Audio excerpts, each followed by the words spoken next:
Okay, hi everybody, welcome back. Okay, so now that we have that, we can first, ignoring training the parameters, we're not going to worry about that function quite yet.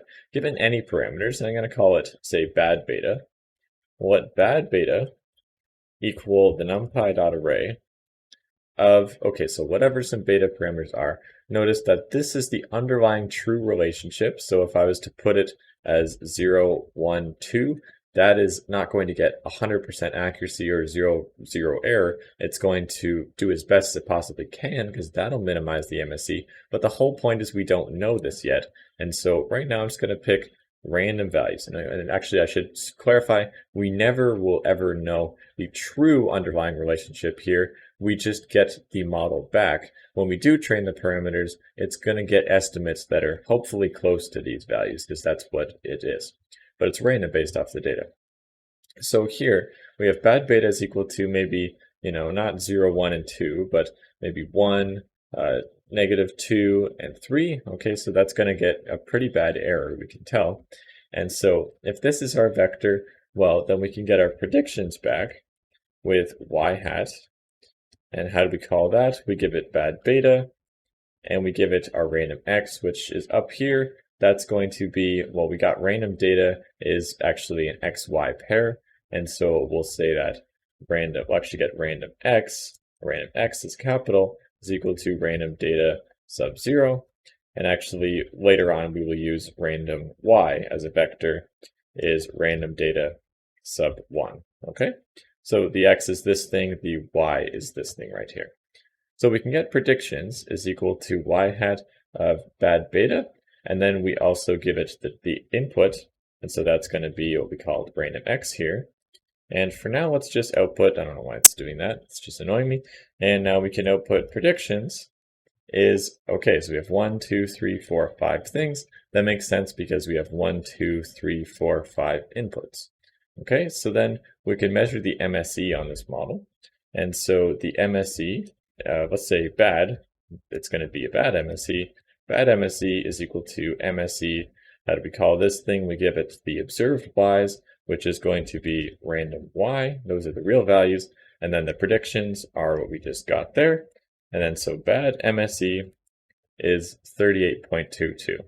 But now let's make an improvement on this because we are able to train the parameters to get the right values. And so I'm basically just going to copy this same thing here. And I'll copy this one as well. Except instead, what we're going to say is basically, so random beta, it's just, random stuff for now. I just picked random values.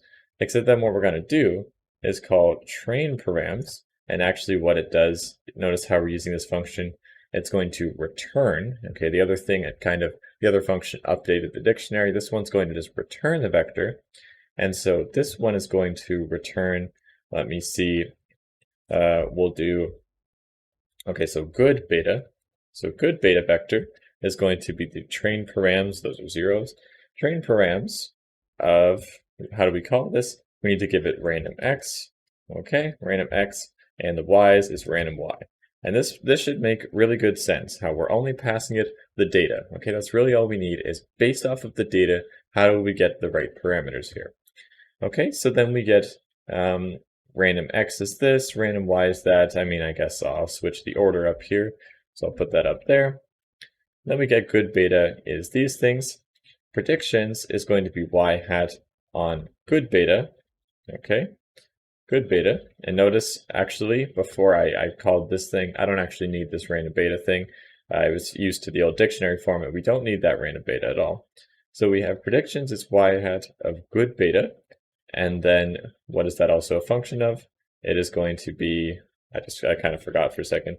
It's going to be good beta, and the input is going to be random x, okay?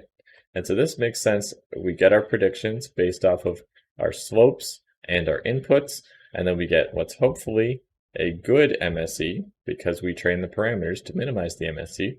We have the MSE of random y and predictions. These are new predictions, and so good MSE is going to be this thing. It's an error. I fixed a tiny error in my x transpose x, x transpose y function. Don't really worry about that. You can check it out in the code if you want.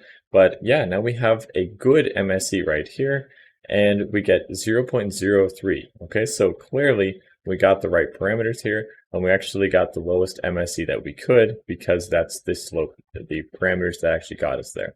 The next video I'm going to talk for a while and just explain the importance of this and make sure that you see that video. I'll see you then.